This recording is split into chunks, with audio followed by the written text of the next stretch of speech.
Hey, Misty. Hey, Amarilys. Well, this is a little bit different kind of episode for us. It is. We really love to laugh and cut up, and we love to make people smile. But we have this one topic that we wanted to kind of talk about because I watched this movie called Bully. Right. And you've been going through something with your family and bullies, and so it just kind of all happened to correlate together. Yeah, they all have to do with each other, and you're in the thick of it. So Misty didn't watch this movie. She says she tried to watch it, and it was too much for her. I did. I tried to watch it. I got through maybe the first 10 minutes of it, and then I was like, I can't do it. It hit too close to home, right? It's a little fresh for me. So if you guys will indulge us, this is just a bonus episode, and it's really just for us. Yeah. Like, we just kind of want to talk about it. And we want to, maybe it could make a difference in somebody. Who knows? Yeah. But don't expect a lot of laughter. There's not a whole lot of funny things in this movie. It's really just super heartbreaking. But we really thought it was important to talk about. Well, and we do hope that if it's something that you have experienced or your child has experienced, that you can kind of listen and just recognize that you're not alone, that so many kids go through this, that it is still a huge problem in our schools, and there's things that you can do to help. So the documentary is called Bully. It's on Netflix. It's a couple years old, and it is exactly what it sounds like. It's a documentary about a bunch of kids who've been bullied and the ramifications of the bullying. And there's not a good ending.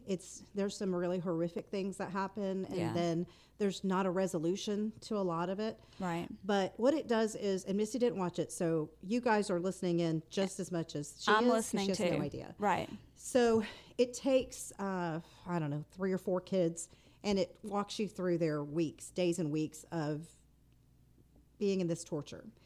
And this is not, I actually have avoided this movie because I don't like sad movies. I know a lot of people do, and I've seen a few of them, but I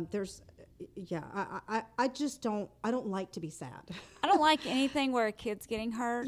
Yes. I didn't watch that In Plain Sight movie that we did early on because I don't want to watch movies where kids are hurt. Right. So I avoided this one, but knowing what you were going through, I went ahead and hit play, and holy smokes. So at first we meet a kid out of, or a family, not a kid. We meet a family out of Murray County, Georgia. And you see this sweet little boy, and he's just a baby. It's home movies from when he was a kid. And I mean, isn't that just how it always is? Just that he was the pride of their family, and kids, and it's showing playing with other kids. And at that age, Misty, kids are all the same. They don't care what you look like. Yeah. They don't care your disability. Right. They don't care your personality.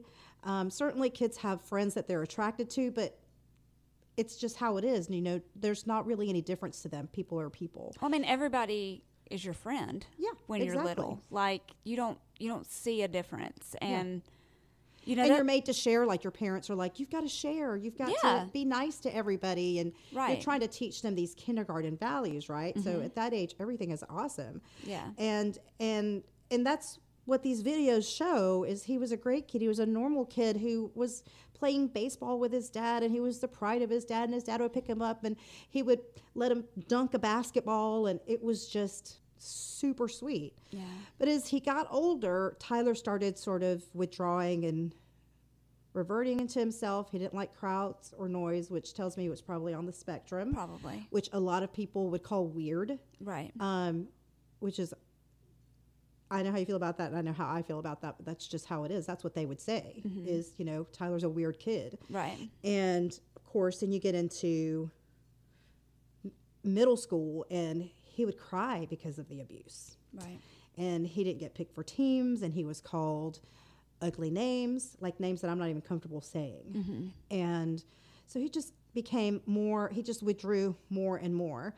And a day or two before his suicide, at 17 years old, he had his head shoved into a locker, and somebody told him to kill himself. Yeah. And so he just had enough. He just had enough. Right. And so who we actually meet, of course, is not Tyler. It's his parents and who he left behind. And Misty, I just, you know, when I was younger, I used to think suicide was so cowardly. And how could you do that to people? How could you do that to the people left behind? Because that's what we see, right? The people Right. left behind and the destruction and Yeah. the horrific things, the grief. But I realize now as an adult, a lot of times suicide is mental illness. And in this case, it wasn't mental illness, it was torture. And the best way out was to just not be alive anymore. Right. And here's the worst part. Parents went to school time after time after time, and they never did anything. In fact, one time they went to the SRO, the sheriff was like talking about how they really cared about the kids and how they were trying to help them. And the mom said, well, riddle me this.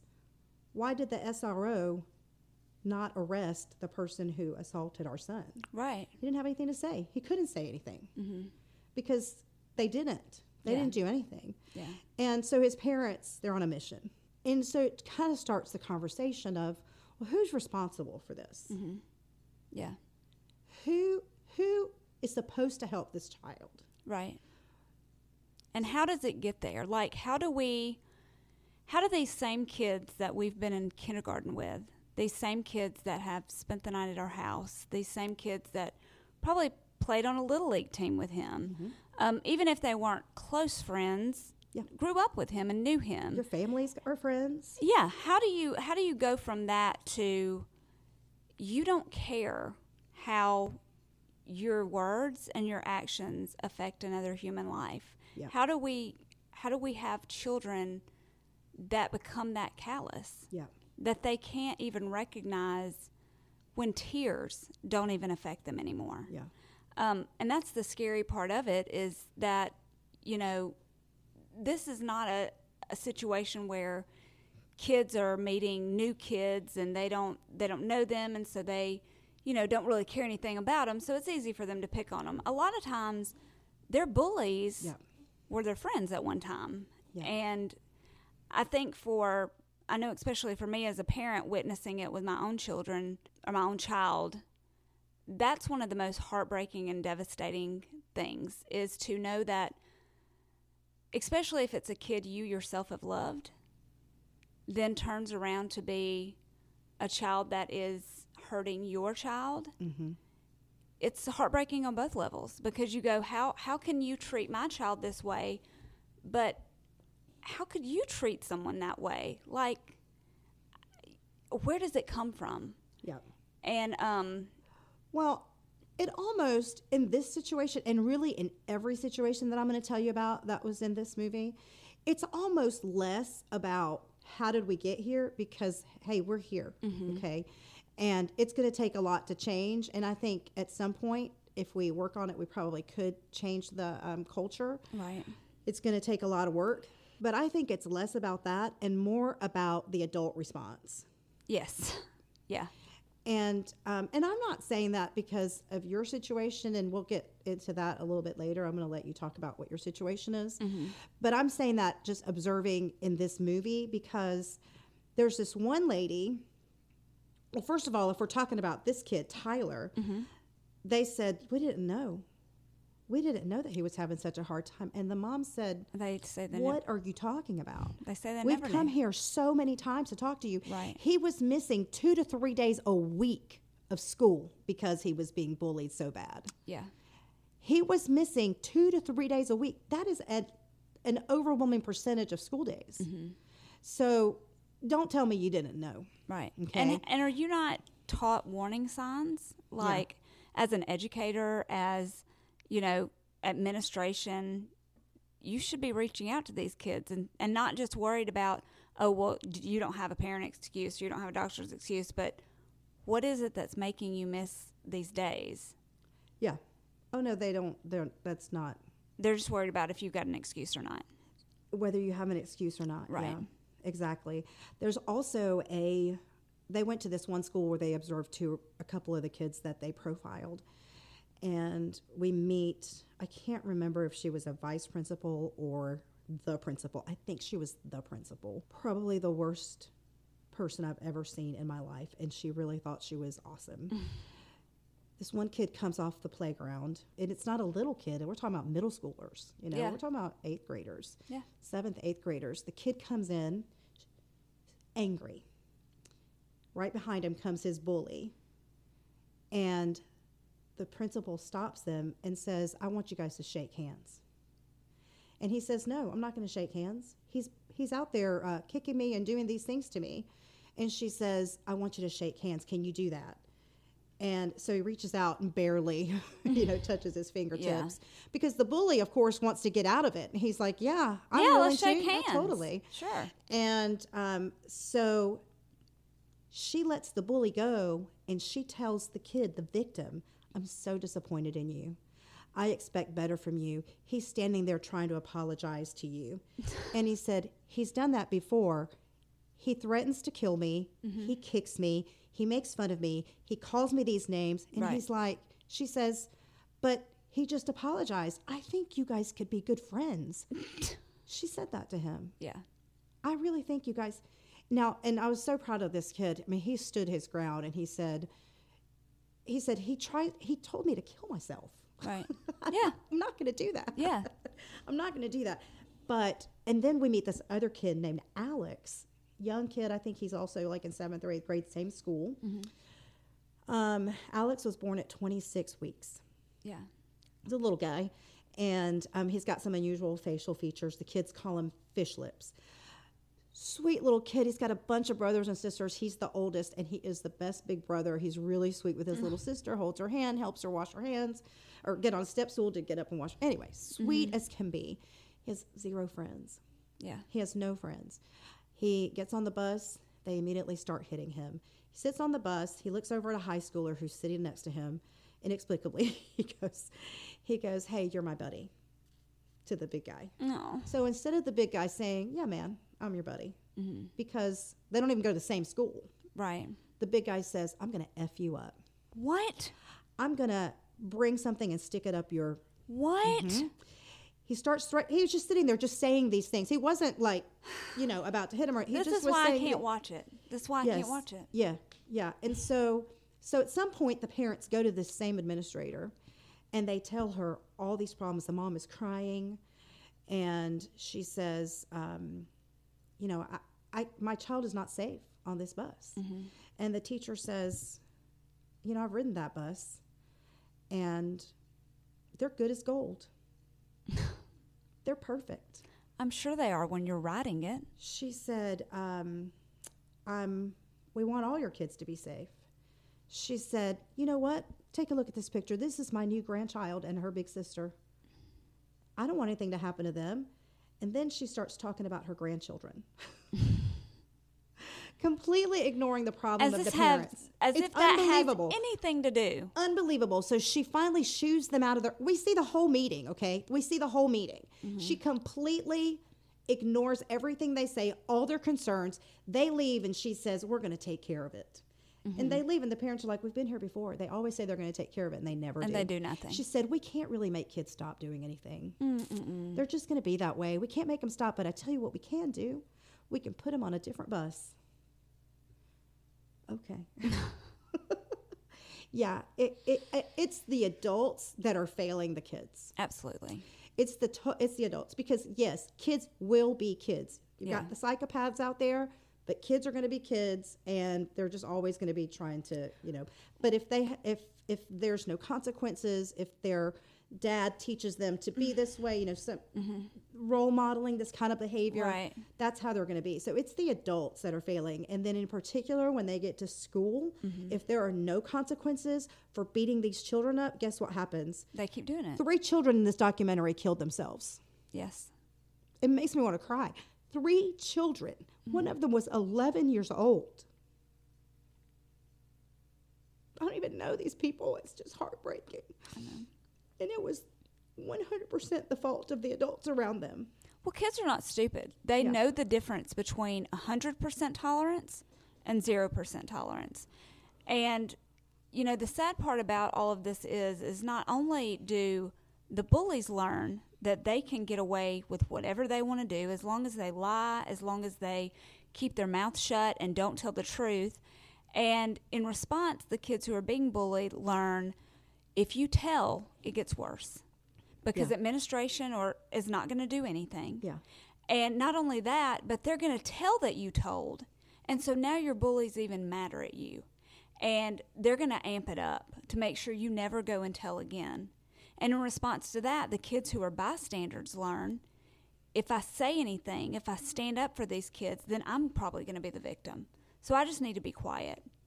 And if I really don't want to become a victim, if I'll join in just a little bit, not a lot to get in trouble, but just a little bit, then the bullies will like me. Mm-hmm. And then I really don't have to worry about it. I'll be on the right side of history. Yeah, then I'm on the right side, right? And, I think that the way that these broken school systems look at bullying is we only have these kids for so many years. Mm-hmm. If we can just get them to be quiet long enough, they'll be gone soon. And our jobs will be saved. And our jobs will be saved. And, does every bullying victim kill themselves? No. No. But one's too many. And I'm going to go ahead and tell you, the ones that don't kill themselves have lasting effects. I mean, it's traumatic. It's traumatic. All of us have had a situation where something happened to us. Mm-hmm. You told us just last week in Chicken People, when we did Chicken People, a silly story about how you peed your pants and the kids called you Misty Pisty. Yeah. Because kids are kids. Kids are and kids. I wouldn't necessarily call that bullying, but let's call it maybe a version of bullying. Yeah. And for your whole life, you've remembered that. Yeah. And that's something silly. That didn't change your life. Mm-hmm. That didn't change your life.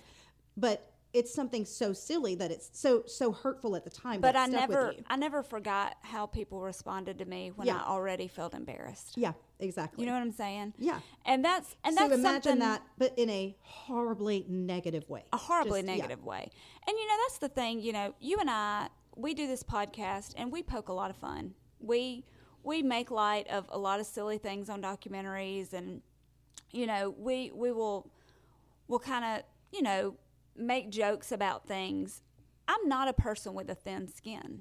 I've got a pretty thick skin, and I teach my kids to have pretty thick skins because you know what? In this world, you're going to have critics. That's what we do. We sit and we talk about documentaries and we criticize the things we don't like about them, or the things we think are silly, or the things that we don't agree with. And then we talk about the things we like about them. Yeah. And, that's human nature. Everyone is a critic. Everybody's going to decide that they don't like somebody for some reason, or, they think it's funny that they did this thing or they wore that thing. That's different than bullying. Yeah. When you bully someone, you make a conscious effort to hurt that person. You have targeted that person. You have targeted them, and not just hurt them once to, get back at them or whatever, but an effort to systematically break down this person to where they feel like they have nothing and they have no one. And it is one of the cruelest things I have ever seen. At any age. At any age. And it does happen at every age. Yeah. Sadly. And it happens in not just at every age, but in every arena. Mm-hmm. So elementary school, middle school, high school, college, your workplace. But where do you think your these friends in churches? It happens in all places. Where do you think these workplace bullies start out at? Absolutely. At school. Yeah. And they get away with it, and they learn that this is how you get what you want, or this is how you feel better about yourself, or this is how you make friends. Because sadly, in today's time, a lot of these bullies have never been more popular than when they choose a victim and have a group of people rally around them and say, you really showed them, or, you've humiliated them, and that's funny, and now we can all laugh about it. That really becomes the focus and the center of some of these groups, because it's not just a one-on-one bullying situation in a lot of these communal things. It's communal. Yeah. And the hatred of one person is what bonds every single one of those kids in that friendship. Yeah. And that's scary. It's like gossiping, right? Yeah, it's scary. It's like gossiping. Right. I mean, you hate her too? Awesome. We're friends. Yeah. Well, let me tell you what could potentially happen when you put somebody under that extreme pressure. It's not just taking your own life, because a lot of times that's a scary thing to do. You don't have I hate to say it this way, but a lot of people wouldn't have the courage to take their own lives. Sure. This one young lady, her name is Jamia, Jamia, 14 years old, from Mississippi. She just snapped.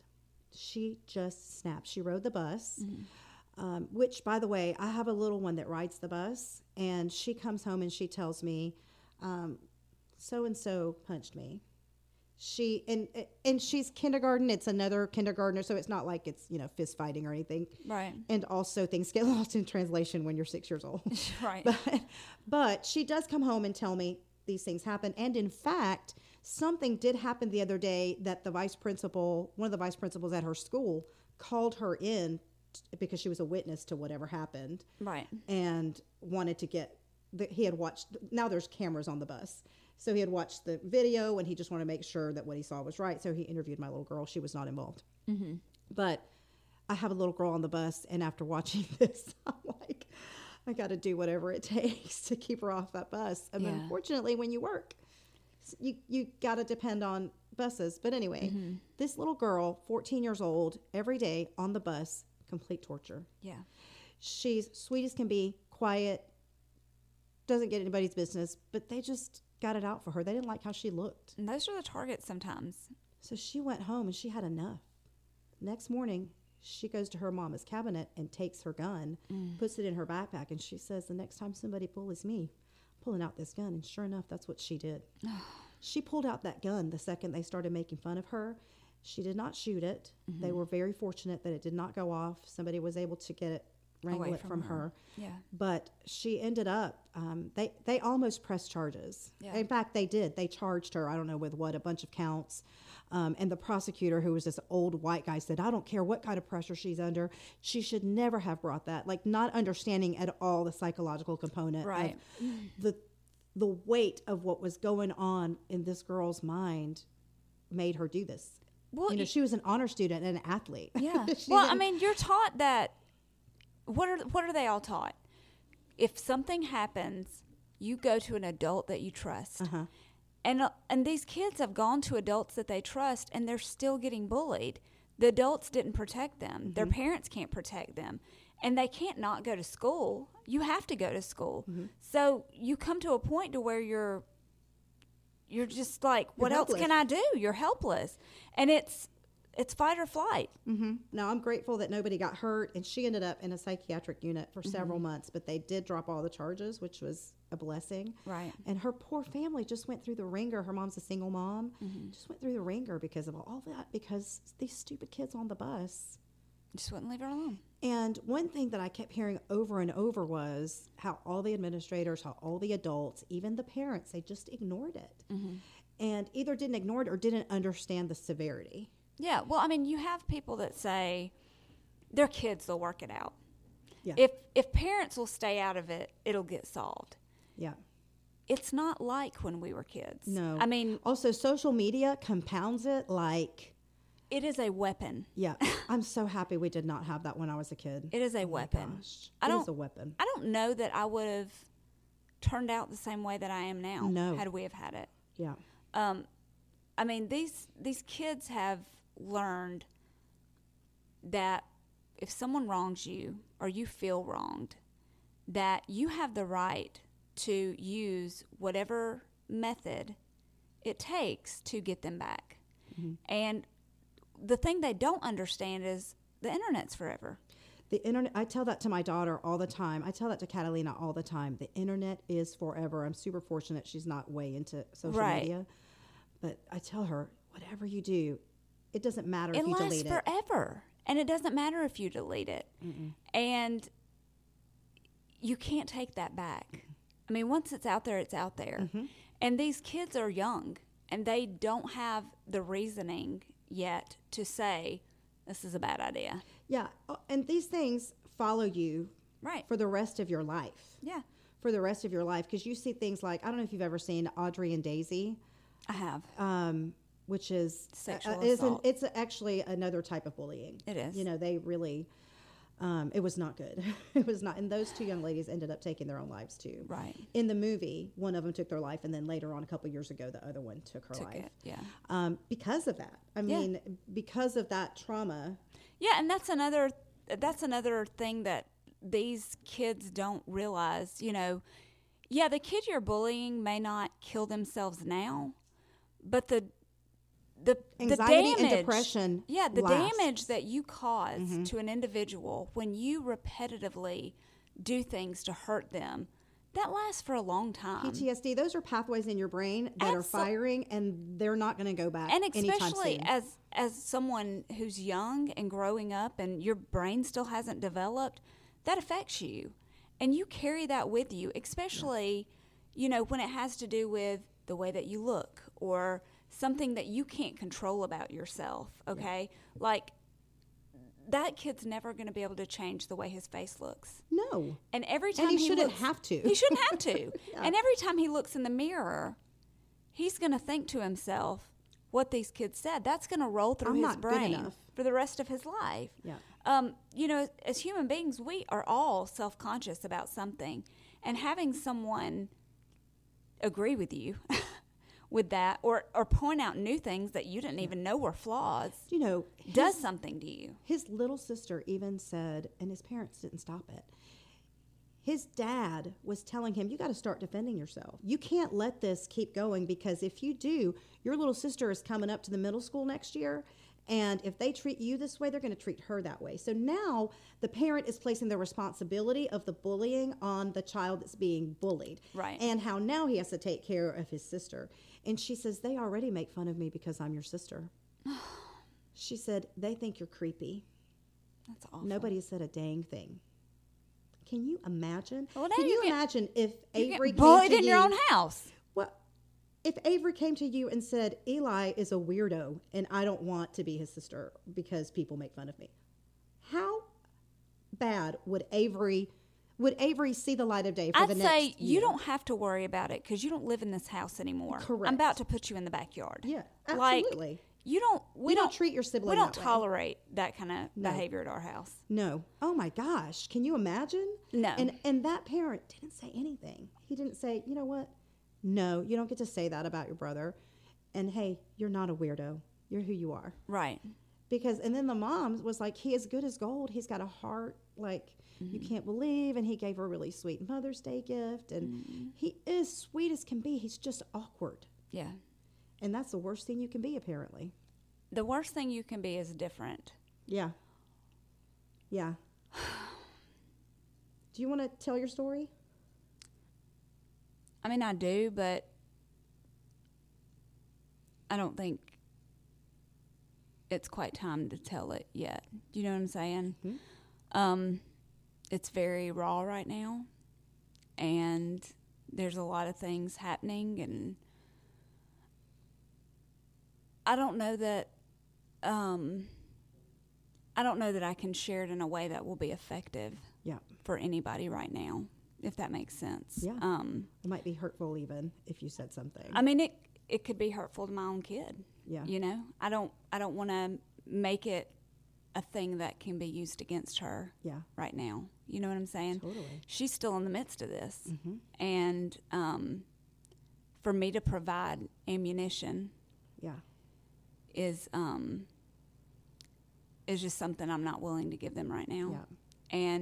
But I will. I mean, I will tell the story because people have to speak and they have to voice. And I am within our community. You know, until this started happening to Avery, we don't deal with bullying. I think I told you that we had a little bit of a blip a few months ago with my own daughter, and I wouldn't call it a bullying situation at all. Right. It was a conflict, and so we had that teeny tiny little taste of it. And so I didn't really, there again, I was just like, okay, this is just girl drama. Right. But until I heard your story, like, because we're friends, we're good friends. Yeah. And so I'm watching it unfold. We've kind of walked through it with us. Yeah. Yeah. Until I've seen it happen personally, and I've talked to Avery here in my own house, things that have happened to her, and then seeing all these stories that people were like, oh my gosh, it happened to me too. Me too. I had no idea. No idea. Yeah. Now, whether that's the fault of a school system or whether that's the fault of an individual administrator or whether that's the fault of a parent who says, just lay low and don't say anything to anybody else. Right. Somebody has failed. Yeah. Because if bullying is as rampant as I see now that it is, I sure as heck didn't know about it. Here's what I will tell And you. now I'm scared to death to send my little girl to school. Yeah. Here's what I will tell you is Little girls. that Avery started out her 12th grade year so excited. She had a list of things she wanted to accomplish, and she accomplished those goals. And now I have a kid that doesn't even want to walk across the graduation stage with her class. Sure. Well, why would she, Misty? She feels abandoned. She feels like nobody Failed. stood up for her. She feels like she was alone. She feels like people that she saw as friends and family turned their back on her. And she's not wrong. Yeah. She feels like that the school didn't care. She felt like teachers who should have supported her didn't care. I mean, how many times do you have to say it? It's like in this movie. Right. The teacher said, well, did you tell us? And they said, yeah. Yeah. We told you over and over. You didn't do anything. Right.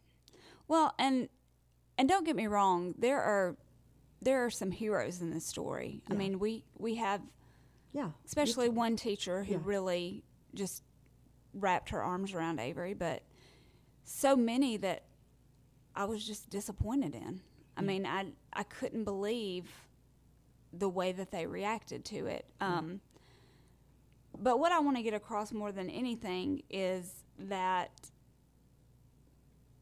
we as parents have to open up our eyes. I mean, I failed Avery in this. Now, listen, Misty, I have heard how you have reacted to this and how you have gone to bat for your child and how now you're fighting for every other child that's going through this. You know, we have a friend who's going through this with her own child, and you have a big voice. So, no, you didn't fail her. I do, but I also have a kid who has such a good heart that she held back a lot of things because she didn't want to upset me because I have health issues, and you know, I didn't know the full scope until recently, and she had just come home one day and had enough and was like, I can't do it anymore. Well, you know what that tells me is that you actually raised a good kid. I did. That tells me that you didn't fail her at all, that you raised a child who was sensitive to her mom and it was strong enough to handle up until that point. And when she couldn't handle it, that's when she knew she needed to tell you. Yeah. Well, and when she did tell, you acted. And that was the important part. Because she could have come home and said, Mom, I can't take it anymore. And you could have said, well, you have to go back to school. You got 4 months left. Right. And you acted and you heard. You heard her. I will tell you this, as someone who, I never got bullied when I was in school. Thankfully, fortunately. Yeah. I mean, I just didn't. And so I was sympathetic towards it because I never want to see a kid mistreated. I mean, I don't want to see an adult mistreated. I don't want to see anybody mistreated. But to go through it yourself, like as a parent even, you never feel more helpless than when you can't make it better. Well, that's true. And I couldn't make it better for her. I could fight for her, and I could stand up for her, and I could go to bat for her. But I can't make Avery better. Yeah. This has taken a toll on her. Sure has. She's not the same kid Yeah. that I sent to 12th grade. She's not the same kid. Well, and it's going to take a while to learn to trust people again, to feel like she can be herself again. I mean, when someone bullies you, and when you're in a classroom where you don't feel like you can open your mouth without being criticized or humiliated, you become very small. And my kid's never been small. Yeah. Ever. And it is heartbreaking to watch. And it's not just at the hands of her actual bullies, but sometimes those teachers. Well, yeah. I mean, like, right in the mix. We're all responsible. Probably not even realizing it. Right. Not maliciously. Yeah, no, I would never say that a teacher did it to be ugly, but just, your actions actually spoke right. bully. And you know, people can come back, and we have had some kids, and people come back and go, I didn't know it was that bad. Like, I knew that some girls didn't like you, but I didn't know it was that bad. I didn't realize what you had been through. And if I had known, I would have done something. If I had known, I would have done this, or I wouldn't have said that, or I wouldn't have liked that comment, or whatever. But that's so cowardly. It's just real. These are real people. This is a real human being. This is not, you know, I think that's, our kids get so removed from human nature. Yeah. And seeing things as real, you know, everything's behind a screen. Everything is virtual, and this isn't a game. It's not a game. And if you're the bully and you come across a family like the Gillespies, then you're gonna quickly understand that it's not a game. It's not a game. It's not a game. No. Because you don't get, listen, the Gillespies or the Barnetts, if it were to happen to us, I think we'd be in the same boat. Yeah. We're not going to be done until things are good. I mean, look, I've told Avery her whole life, I love you more than other mothers love their children. That's just the way it is. Maybe to an unhealthy degree. But when I had that little girl, I said that I would do whatever it took to protect her and to make sure that she had the best life possible. And I will protect her. And I will make sure she has the best life possible. Yep. And nobody gets to take that from her. They can try, but they don't get to take that from her. And just like not while you're alive. Not while I'm alive. Yeah. And just like I've told her, someone else's opinion of you does not lessen your value. And she knows that. Yeah. Someone's words don't decrease your character. It decreases theirs. What they say says more about them than it says about you. Mm-hmm. And so that's why when these kids get bullied and they do what they think they're supposed to, and they ignore it and they let it go and they keep their mouth shut and they follow their little no contact orders, and they just keep their head down and hope these people will move on, that they'll get bored, that they'll want to do something else with their time, then nobody knows their side of the story. Yeah. And so the only things that's getting out... Good kids do good. Right. Bad kids don't. And so the only thing that gets out is the slander and the lies. And unfortunately, the squeaky wheel gets the grease. Mm-hmm. And it most certainly did in this situation. Well, guess who the squeaky wheel is now? Girl, ain't nobody squeakier than me. Ain't nobody squeakier than me. I know. Yeah. I know. And that's the thing. You know, I look at her, and I tell her this. I've told her this since she was a little thing. You are so much better than I am. Like, you are such a quality human, and I'm not. Okay, I strive to be, and I pray that God will help me to become that, but that does not come natural to me. My temper is too big, and my wit is too quick.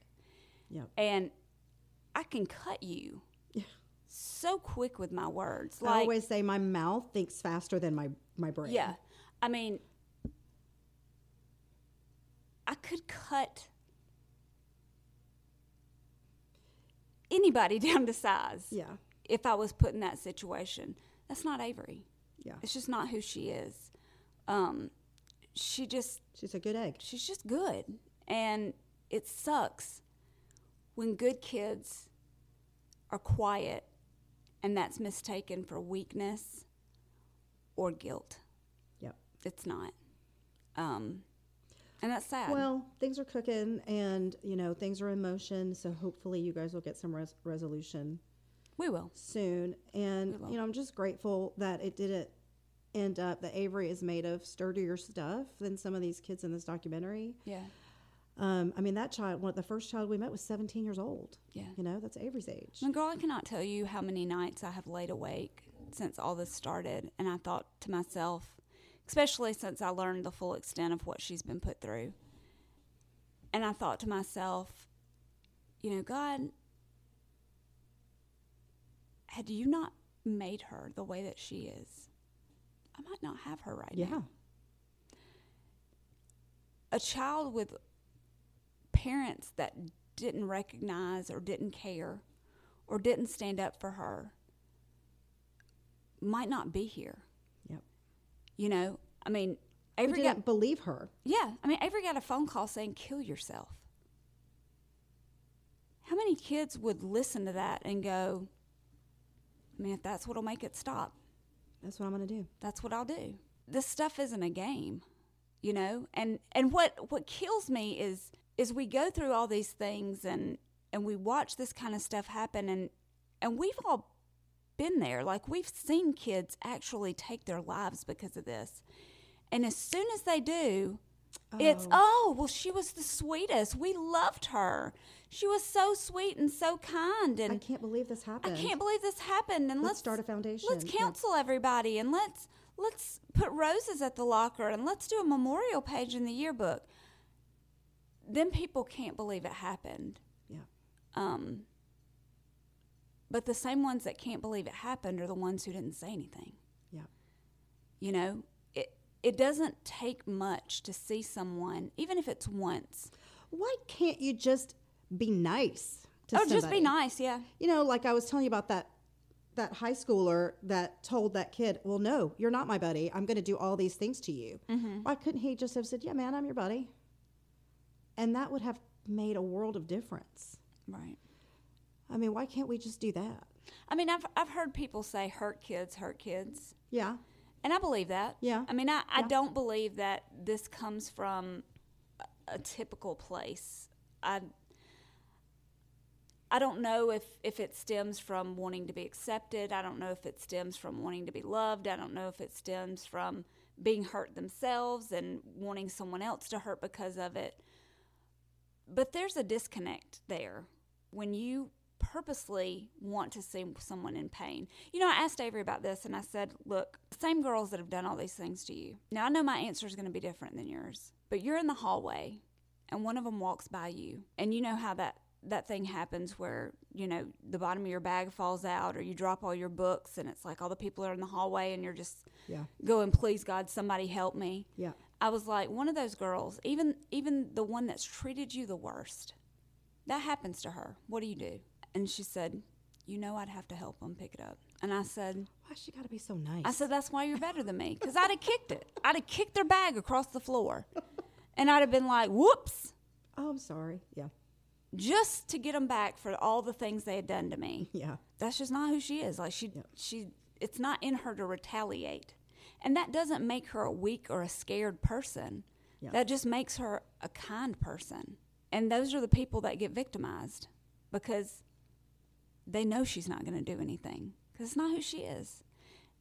And I pray to God that the experiences that she's gone through don't change that part of her. Yeah.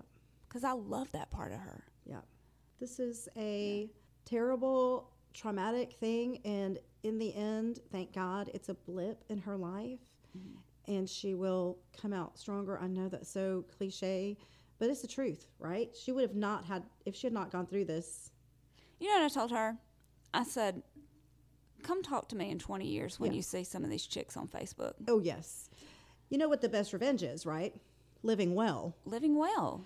I Yeah. mean, in Being about happy. 6 months, Avery is going to be away at college. She's going to be there with her boyfriend.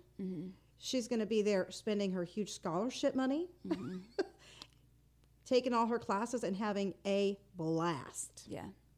And not even 20 years from now, I'd like to see what happens A year from now. Yeah, a year from now. And that's what, we had a lot of girls reach out to us who had been in Avery's position. Some girls who graduated from the same high school 5 years ago, 2 years ago, a year ago. Yeah, it seems endemic. And they said over and over again to Avery, I promise you this is going to look so much different next year. Yeah. Like, you're going to look back on this, and it's going to hurt still. Sure. Like, it still hurts us. But they're going to tell you life begins when you leave high school. Yeah. High school's like no other place in the world. I mean, isn't that what everybody says? Oh, my gosh. I mean, everybody's like, I hated high school. Like, high school was the worst, whatever. Well, heck, even if you loved it, It's not the real world. it's not the real world. It is a sheltered bubble. No. And I told Avery this, too. I said, this was something I didn't realize. And I'd never had the problems Avery has faced, okay? And I had a lot of friends. And I liked high school. I enjoyed it. But the day I walked off that stage, do you want to know how many of those people I ever came in contact with again? I'm going to go with Shelley. I'm going to go with Shelley. One. Yeah. And that's even rare, okay? I mean, once you walk off that stage, your life is different. Like, you no longer live in this little bubble that means everything right then. And even for these girls who are doing these things that are not okay, understand that when you walk off that stage, all this power you feel, all these friends you've accumulated because of what you've decided to do, they disappear. Poof. They're gone. Poof. And they may tell you, we're going to be friends forever. They're not. Big fish in a little pond, very different than a small fish in a big pond. In a big pond. That's right. Don't nobody care about you Right. when you get to college. Right. So, you know what? Y'all, just be good to each other. Yeah. Be kind to each other, because you know what? Maybe you don't know what's going on with that person behind closed doors. Maybe that girl who always laughed and was bubbly and kidding around, now sitting in the back of a classroom being quiet, maybe there's more to that than what you think or what you've been told. Just be nice. It's not hard. I tell my kids it's not hard to be a decent human. It's not. I mean, treat others the way you want them to be treated. It's the golden rule. I just pray one day that we get there and we get better. Well, thank you for telling your story. Well, thank you. I know it's not easy. And then a year from now, like, no joke, I would love to hear where Avery, I mean, obviously I'll know before then, but, looking back on it, and even what has come of, like, what her school has done to change things, what has become of the girls, or not even just girls, like the group of people that have done this. Girl, I hope they go on to do good things. I hope they learn from this experience and realize how needless it is, And get help. how much it doesn't matter. And yeah, I tell that to Catalina all the time. Whenever there's anything that comes up, or even just schoolwork, how she's in all honors classes, so it can be overwhelming. And we're not those parents that are the tiger parents that make her sit down and do homework and all that stuff. In fact, Right. she's a lot more responsible than I ever was. yeah, When my friends hear that she's in honor classes, they're like, "Your kid?" I tell her all the time, "You have absolutely no idea how little this matters. no, yeah, You cannot imagine how little this matters. I know it's big for you and it's your world right now, and I don't Right. want to take that away from you. You cannot imagine how little it matters in the scheme of things, big scheme of things." And hey, you deserve better for yourself, because you're not growing as a person. You're not accomplishing anything by hurting someone else. I mean, your light doesn't get brighter by dimming the other. I think that's a good place to end. Thanks. All right.